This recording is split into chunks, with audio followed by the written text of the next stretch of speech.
For Memorial Day weekend, you have found the Georgia Gang. And topping our agenda today, in the governor's race next year, there will be two Stacys. The race in Congress in the 6th District is now a $40 million item, and Jeff Mann suspends himself. Some of the stories up for grabs on the Georgia Gang. From the Fox 5 studios, the Georgia Gang starts now. We're glad you can be with us on this Memorial Day weekend. We hope that all of you take some time over the three-day holiday weekend to attend a Memorial Day observance or discuss it with your children, the meaning of why we celebrate this holiday.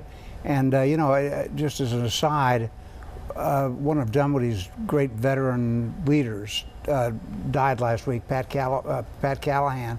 And I was thinking, the greatest generation is almost finished, really. And it is a sad thing because I think we're all children of the people of the greatest generation. Well, you're right, but I'll tell you what, we've got a new generation, and these are some of the finest men and women that serve in the armed forces in the world, and we can be proud of that military machine. Yeah, and I think it's nice on Memorial Day weekend, just take a minute and to think about the sacrifices that were made for us. Now let's turn to what we do, which is politics. I always hate getting the cart before the horse. I'm saying to all of us constantly, let's not do the mayor's race in Atlanta until we've talked about the 6th District. And so here I am going to break my own rule and talk about the governor's race, however briefly. But I just think it's so interesting that we will have two Stacys running on the Democratic ballot, the primary for governor in 2018. Stacey Evans, whom you've spoken of on the broadcast many times, has gotten into the race, and she's from Smyrna. That's right. And I would just say this, and I'd love to hear your opinions. Obviously, I think she's very well qualified. She, incidentally, was the Insider Advantage Lawmaker of the Year. We named her because of her efforts on behalf of preserving hope. And she's a pro-business Democrat, a more centrist Democrat. Yes, she's a liberal, but I think she could appeal to a lot of centrists, and I'm wondering in a Democrat primary if those voters could come over. So Stacey Abrams, on the other hand, is very well established in the party, would have a black infrastructure, and so that would be quite a slugfest in the primary. Well, and I think, correct me if I'm wrong, I think Stacey Abrams, who is the House Minority Leader, and we're going to get rude before this campaign's over because we're going to have to call them Abrams and Evans, and you know, and we'll have to remember that the Stacey won't work. But I think Stacey Abrams is backed by the same sort of national infrastructure that backs Jon Ossoff in the 6th Congressional District. I think she's going to have a national fundraising appeal. Right. She already has a national reputation and has received national recognition both from the party and other organizations. So she does have that advantage. And also being in the House leadership, she has shown that she can maneuver and manipulate and get things done and make compromise, which has been a very interesting situation. Last thought, did I cut you off? No, I'm sorry. Last thought, Jeff. In a Democratic primary for governor, which will be loaded, top-loaded with minority votes, can a white Democrat really have a chance at a primary against Stacey Evans, where the electorate is going to be heavily blind? Stacey Abrams. Against Stacey Abrams. See, I did it already. We're going to get them all. Did it. We're all going to. We're going to get them all confused. You know, I think that they're both probably going to run on their legislative merits, which are considerable for both candidates. That's right. I think that they have a better chance. I think they're more credible. I think Democrats have a better chance this time. I know we're going to talk about Jon Ossoff, but I think that that race presages a lot of what we're likely to see in the governor's race. And I think that they're both very lucky, both Stacys, that we don't have a Sally in the race, because she would probably win. Let me just add a political footnote to the possible Democrat governor primary. The Democrats better hope that Jon Ossoff wins in the 6th District. Why? Because if he loses, he would be the great candidate in the Democratic primary for governor. He's spent millions and millions in the metro Atlanta area. He's well known. He's got name recognition. He's got name recognition. He would be the number one. He would be the #1 candidate for governor on the Democratic ticket. Well, unless Sally Yates wanted to. Sally says no. Sally says no. She has not said no to a U.S. Senate race. Well, it's also interesting. I think we have both both Stacys are Gen Xers, and Ossoff is just on the edge of a millennial, so it's a new generation of politicians. All right, which is I haven't done exciting. this in a long time. I'm going to do it. I'm going to kind of look at the camera, that camera right there. I'm going to look at. I want to look at this one. Okay, and I'm going to say one word: Montana. Oh boy, Montana. Another referendum on Trump. Trump won. A guy, a candidate for Congress in the great state of Montana, the only congressman that state has, right. punches out a reporter or maybe wrestles her to the ground and wins.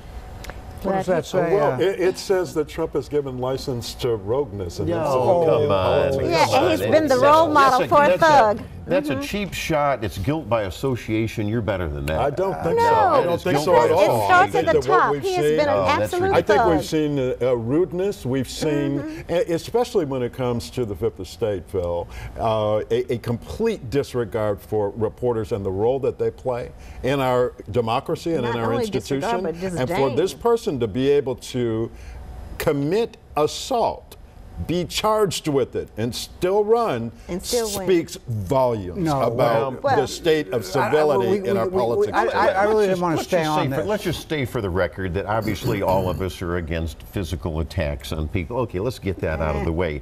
The point is that Dick's not journalists so sure. journalists have often brought this upon themselves Oh, come by on. fake news, by misreporting, stop. by slanted Phil. reporting, and you know it. You've seen it. You've seen it. Let's take up for Look at the polling. our own. Look at the polling. No, I'm going to criticize our own when they deserve criticism.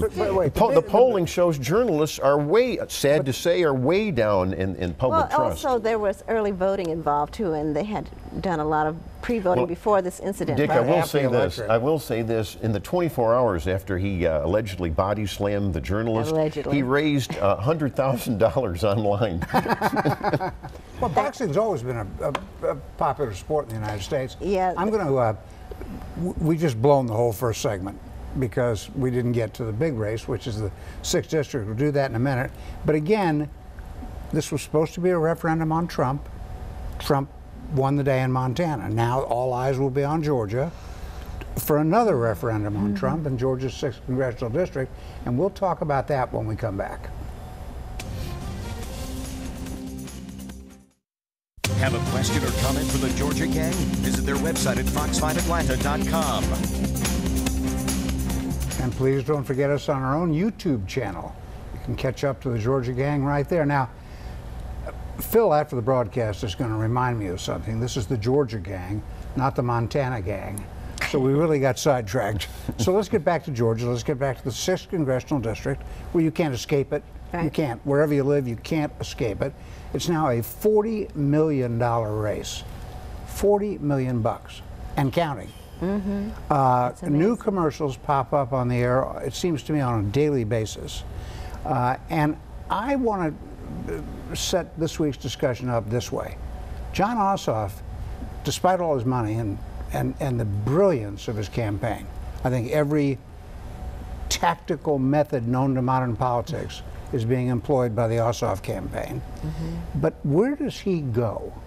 He's talking in public about waste, fraud, abuse. It's your money. I'll defend you on that. Where does he go from that? If he starts to talk about a specific national issue, he creates the Trump-Clinton divide, so to speak.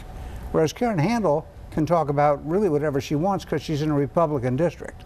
So what does Ossoff do? What issue does he take on? Oh, here's another example. Who does he bring to town? Who does he bring in as a surrogate for him? Well, he doesn't have that many people. Does he need Need a surrogate. That's the thing. Does he need a surrogate? He's not using surrogates. Well, you're making a good point, and why? Because he's trying to run as a centrist. You know, he doesn't criticize Trump like y'all do, which is very Well, he interesting. did initially. He's afraid He did to. initially in Oh, the he thinks he's going to primaries. be the resistance, the Yeah, face of in the- Trump. That's collapsed. But that was the because primary. it's not getting That him any centrist. That's how he was the raised money. primary. That's how he raised money.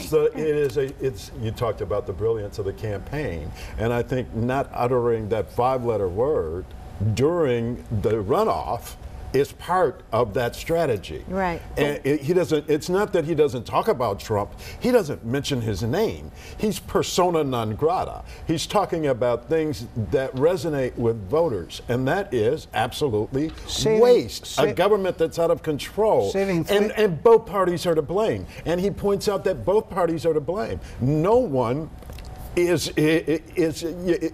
immune from that criticism. Certainly not Republicans. But here's what I'm getting at. Karen Handel is going to have Vice President Mike Pence in, maybe next week, I forget. She's supposed to be having Marco Rubio, who won the district. She could have Mitt Romney. So what does Jon Ossoff do? Okay, I got to match that. How about I bring in Elizabeth Warren, Bernie Sanders, he voted for Bernie Maxine Sanders. Waters. Yeah. How about the guys who were his mentors, Hank Johnson and John Lewis? How would that play in the 6th District? He'd be blown out of the water if he brought those two fellows Well, that's why Jeff is pointing out that he's giving this very centrist, just soothing message that he's going to wave a magic wand and waste will go away and there'll be. It sounds like he's running for mayor or something. Do you have any later polling data?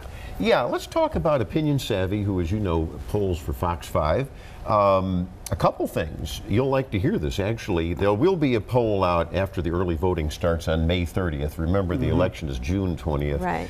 But right now, I'm told by Matt Towery Jr. and the Opinion Savvy folks that Ossoff may have a slight lead.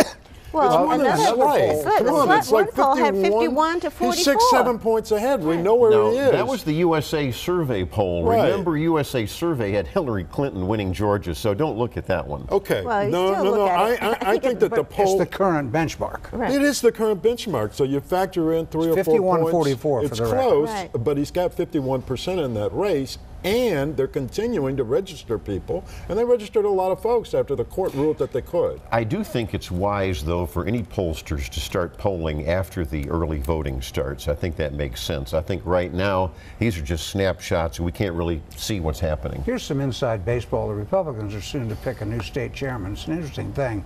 An establishment guy like John Watson, who worked for Sonny Perdue, and There's 3 others in the race. well, the second one is sort of an oddball party activist named Alex Johnson, who's from DeKalb, and the third is a black guy named Mike McNeely with a terrific background in the military and so forth. Former Atlanta City policeman. That's right. Well, good point. And I wonder how that's going to turn out. If they want to raise money, John Watson's the guy. If they want conservative ideology, I think Mike McNeely is the guy. You framed that well. I think that's what delegates are going to have to decide about. And I think that they might be going for the fundraiser because the party's finances, the state party, has been in shambles. Right. And the convention's in Augusta on June 2nd and 3rd, so it's coming up very quickly. If I looked in the crystal ball, I would say it's very tight between McNeely and John Watson. John Watson, who was also a lobbyist, but he's being attacked for giving money to Democrats. That's right, because of his lobbying firm. Well, yeah, but John's been around a long time. He's done a lot of work. His partner is a Democrat. His partner is a Democrat, and that makes sense. That they would give money to, and I think that he's a strong, moderate Republican, and he always has been. It seems like he's a good guy, and I think he's probably going to prevail. I'd call him conservative. He worked for Sonny Perdue. I mean, he's pretty conservative. Certainly, he's a conservative. Yeah. Absolutely. They all are. Right. Well, actually, they are. You're right. What are we discussing here? 50 Shades of Grey? What is this? I mean, come on. They're all. All right, we got to get out of this. We're going to get the other news in a minute. We're off track. I mentioned the technical brilliance of the Ossoff campaign, and I always bring my show and tell. Yes. This says, I don't normally talk about politics, but I'm voting for Jon Ossoff because, on the other side, this is written to my daughter, in the non-cursive writing style of the millennials. Right. I don't know whether the machine did this or whether it was handwritten. Okay. It's a personal note to my daughter saying why you need to vote for Jon Ossoff, and it's signed, your neighbor, Joy. So I called my daughter and I said, do you have any friends named Joy? She said, no. Is anybody in the neighborhood named Joy? No. But this is brilliant. It's another Ossoff lie. So there is no joy in your neighborhood. All right, there's my Like show and the tell. woman, all the people in the commercials are all real people, sure. All right, when we come back, I think what I'll try to do is come up with a line like, I now suspend myself. Stay with us. Have a question or comment for the Georgia Gang? Visit their website at fox5atlanta.com. In American society in the 21st century, do we still have a concept of shame? Sometimes I think we don't. And this week, the disgraced, I got to say that, sheriff of DeKalb County, Jeff Mann, good sheriff, good man, suspended himself. Are we to take that seriously? For a week from his job. And going to give the money to charity? Yeah, it's absurd. But Well, Jeff, it's you sad. wanted him to make a clean breast of things, perhaps even to resign. What does this do? Yeah, What does this do? I mentioned resignation in the context. It was conditional, as if he does not come clean and just be transparent with the voters who elected him to the highest law enforcement office in DeKalb County. Just say what you were doing, why you were there, and ask for forgiveness. And none of that has occurred. And now we have some tacit admission of guilt on his part with this ridiculous 1-week suspension. The rationale being that if some other sheriff department employee had done this, that they would be sanctioned. I think that if they were caught running from the police, they'd probably be fired. Yeah, that's a good point. Exactly. Yeah, that's the problem. Okay. Also in DeKalb County, Michael Thurman announced this week that they're going to replace 110,000 water meters. That's a lot That's all of we need water to say. meters. That's a lot of water meters. And good economic news continues for Governor Deal. Douglas County, which we almost never discuss on this broadcast, is going to get a $2.5 billion data campus. Wow. Big hangar-like facilities. They're going to lease the company, which is called Switch, is going to lease to a whole bunch of other companies for their data storage. Wow. That's good news for Douglas County. And then the Gwinnett Braves, I hate to do sports. You know I love to do sports. Gwinnett Braves have got a contest for a new name. They've asked, they don't want to be called the Braves. Well, There's too much confusion, they say. No.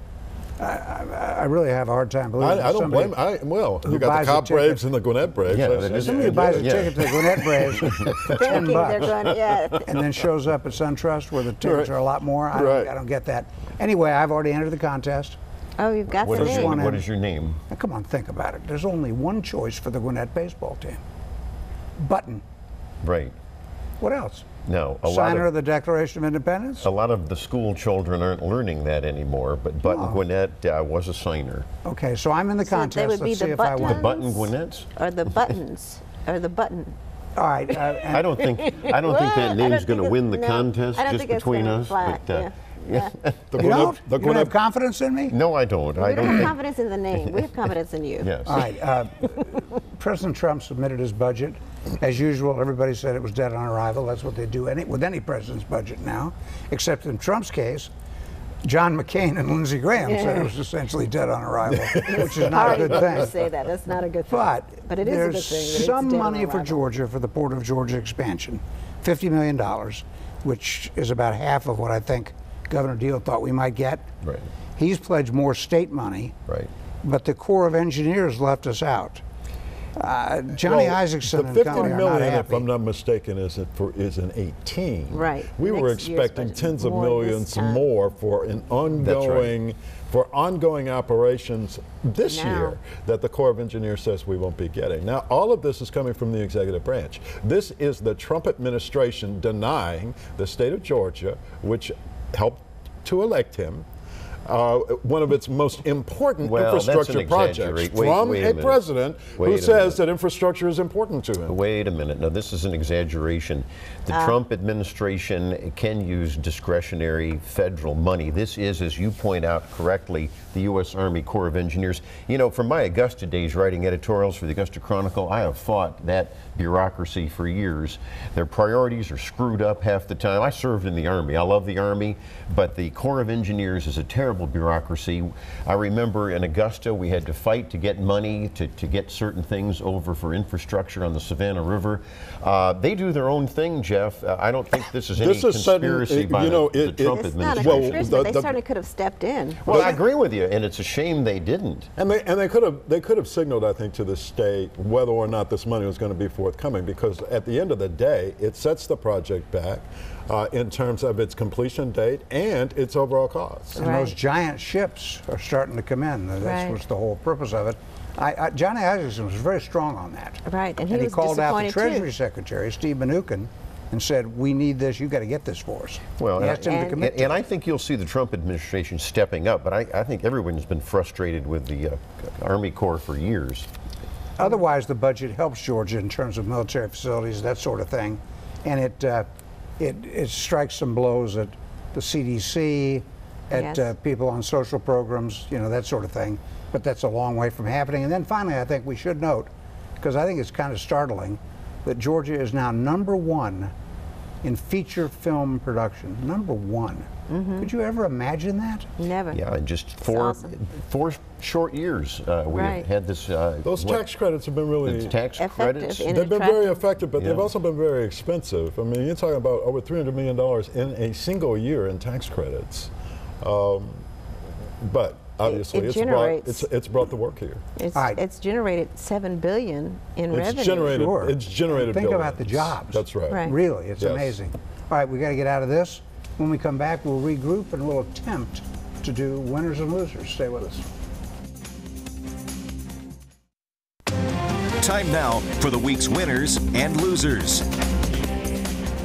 And before I turn to Jeff, I just want to note that we've had a lot more activity than usual on the Georgia Gang Facebook page.